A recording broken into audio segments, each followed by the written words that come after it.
Basically I've scalloped the end. Yummy! It's a work of art, I'm well happy with that.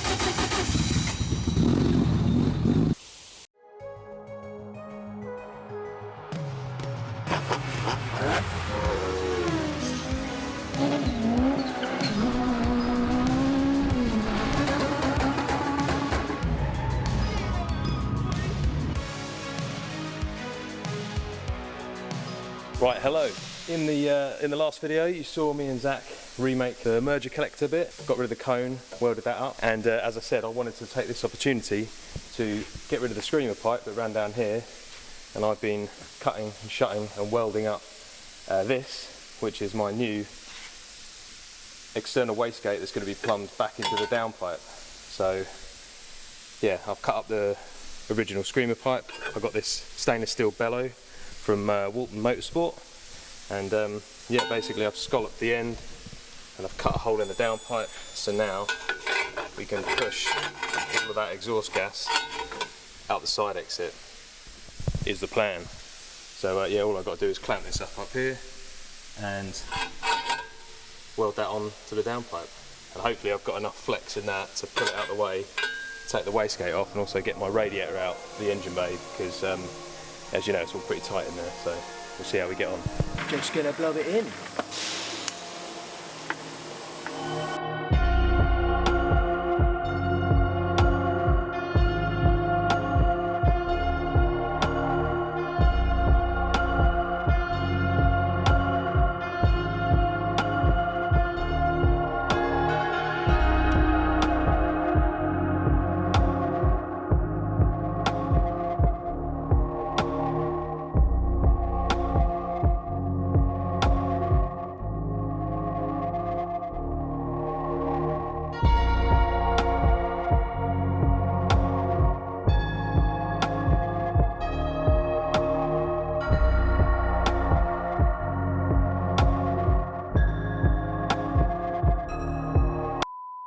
Okay, so the time has finally come. I got a parcel in the post, and I'm pretty sure it's from Elite Racing Transmissions, and they have sorted me out with some custom one-piece machined drive shafts. Booyah! And these are 300M steel, and they are covered in this weird wax stuff, but this is probably to protect them in transit, keep them from rusting. Oh, look at these. Looks like toffee. Yeah, these are gun drilled all the way down, and that helps with the hop stress apparently. I think the twisting stress on the drive shafts, I don't know why, but they said that that helps it. That, and obviously you've got more surface area to be heat treated. A little bit of weight saving as well.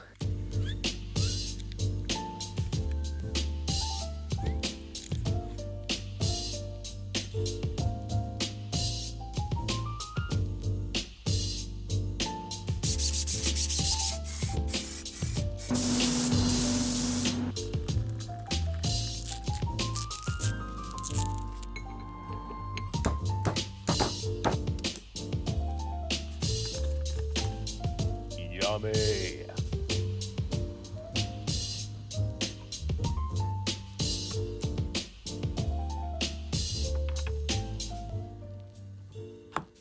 Right, so just gonna clip up the boots, and then I'm in a position where I can throw the drive shafts back on the car and get the car back on its wheels.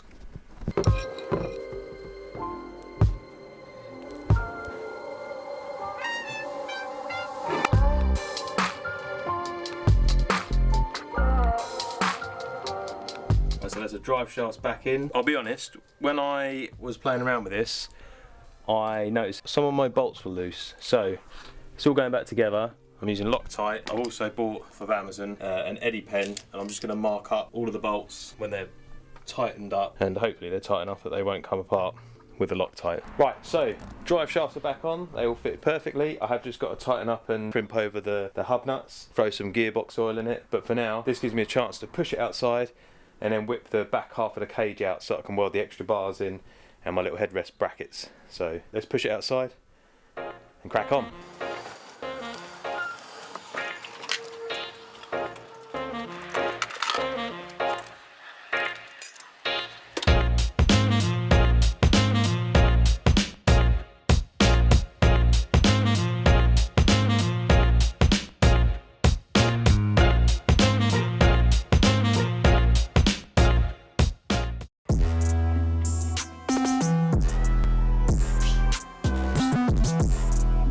working on the roll cage. As you saw in my previous videos, I did some templating. I've notched the ends, I've welded in a couple of harness bars behind the seats, and I've also been working on my headrests that I'm actually attaching to the roll cage. So I've had Carlo the engineer turn these down, got an M5 threaded little grub screw going in there, got these little tab brackets on here, and I'm just tack welding this all up, to make sure I've got it kind of in line where I want them to be. And they're going to line up with the seats that are down here, the low backs. And obviously I'm just going to probably rattle can it for now. I was thinking of powder coating it, but I just want to kind of get it all back together and back in the car, and the car back on the road. So I rattle canned this years ago, and it's fared all right. I'll basically blob these in. I'm going to put another bracket on the other side, give it a bit more strength, and that's the plan. It's National Take Your Roll Cage to Work Day. A few moments later. Just been tidying up a bit of the some of the wiring. I had to redo one of the fuel lines because it had already split and perished with the fantastic new fuels that we're running. And I put some gearbox oil in, but last time I filled up the gearbox with oil, I had a right nightmare trying to get it in the little tube in the little hole. So I invested in one of these Swedish-made penis enlarger pumps off of Amazon, and it's basically a massive syringe with a little pipe, and it's proving to make this job very easy. Highly recommend it. You just pump it in. Easy as that. I've rushed back home because my delivery from B&B Precision Engineering has turned up. So this is all my exhaust bits, which have been coated in a ceramic, hopefully ceramic white coating. They're quite a big outfit. They do loads of like industrial grade sort of coatings and machining. You know, they're a serious setup when they've got robotic arms that are applying this type of coating to stuff. So yeah, speaking with Stephen from B&B, what they've done on all my exhaust bits, all the joining surfaces and the V-bands and the bellows and stuff, they would have masked them all up, and they've done basically, they've shot peened all the surface to prepare it, and then they would have coated the outside surface with a thermal spray. It's a 3-stage process which involves a bond coat and then a magnesia zirconia ceramic coat finish. The science behind it is that it keeps a load of the heat within the tubes, so obviously you're sending all of that energy down through the turbos, and then it obviously prevents or reduces the radiating heat from all of the hot bits within the engine bay. So hopefully the paint on the bonnet won't melt and anything else that's nearby, and obviously keeps the underbonnet temperatures cooler, which aids for sucking in hopefully cooler air going forward. Plus it looks the nuts. What's crazy about this process is that it's not like a barbecue paint or out of an aerosol. This is done out of what I believe is like a plasma type gun. It's a pretty serious process, an industrial process, so should be seeing some good improvements with the car and the setup. So yeah, B&B Precision Engineering, they're based up in West Yorkshire, and they do all kinds of machine work like milling, turning, and they also do obviously the coating. I think they offer obviously thermal spray coating, wire arc spraying, and flame spraying as well. So yeah, as I said, they're quite a big setup and they know what they're doing, so I trusted them to coat all these bits. So without further ado, let's crack the box open and see what we got to play with. I'm so excited. Like a kid at Christmas.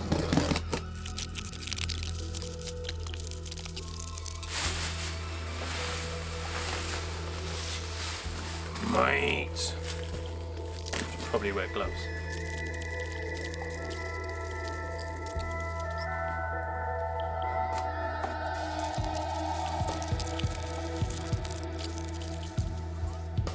Safe to say that looks the nuts. Well happy with that.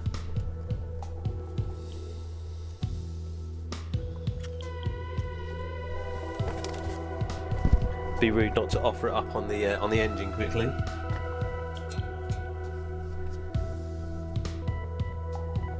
Mate.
So that's it all mocked up, and I'm well chuffed with how crazy that looks. So much better than the scaly old stainless and the rusty old housing. How long it stays like this, I don't know. Obviously, I am aware it is porous. I've already got a couple of little fingerprints on it, but I'm sure when it gets hot and cold and covered in oil, it'll look like an old race exhaust. But right now, it's a work of art. I'm well happy with that. As I said, it reminds me of PVC urinal bends. Look at that. Proper noodle party going on. Once again, massive thanks to B&B Precision Engineering for sorting this out. They've done an outstanding job. I'm sure it took them ages to prep it all, mask it all, and then do the coating process. But I think you'll agree, it looks the nuts. I'm so glad I got rid of that big fat cone and did a proper collect, or a nicer looking merger, because that just makes it look so much more streamlined. Mate! Okay, so with the gearbox oil in, I thought it would be rude not to crack on and start mounting all the other bits. I didn't film it because it's just me bolting bits on, but I have now got all of the manifold on, the down pipe, the link pipe that's our wastegate, and all of the turbos on. I haven't plumbed up the link pipe from the big turbo to the little turbo yet, and there's a couple of Jubilees missing. As I anticipated, I can't get the radiator in with the fan on, so I've had to whip that off, push the radiator in, and I'll have to try and jiggle the fan on the back of that.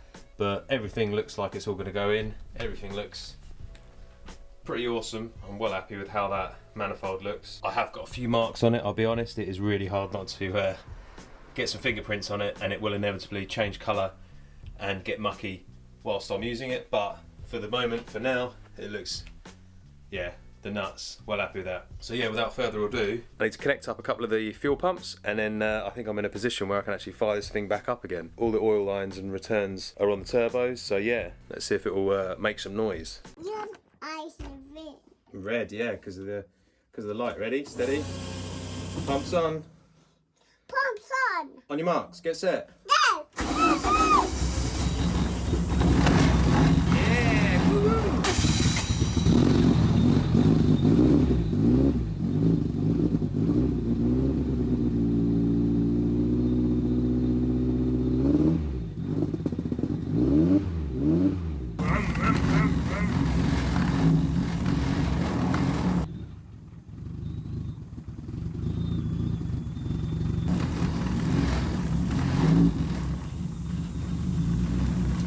It's alive. Ooh, what's that? Is a car going to a toilet? What do you think? It runs. That's one step closer. I need to bolt the seat down so we don't fall out. Ah!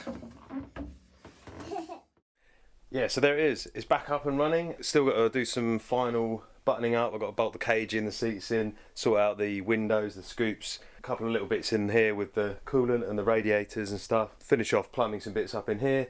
But yeah, well happy with how it's looking. Again, massive thanks to Elite Racing Transmissions for the drive shafts, and B&B Precision Engineering for sorting out the coating on the exhaust. Can't wait to get this all back up on the dyno and see sort of whether it's made any difference, and obviously see how the under bonnet temperatures are looking. Yeah, that's pretty much it for this video. As I said, as always, don't forget to check out the merch store, support the channel and buy some sweet merch. I've got a link in the description below. Hit the subscribe button, smash that like button, and looking forward to get this back on the road, turning it up a bit, and getting to some track days. Probably getting black fagged for having a side exit exhaust that's too loud, but until next time, catch up with you guys later. Take it easy.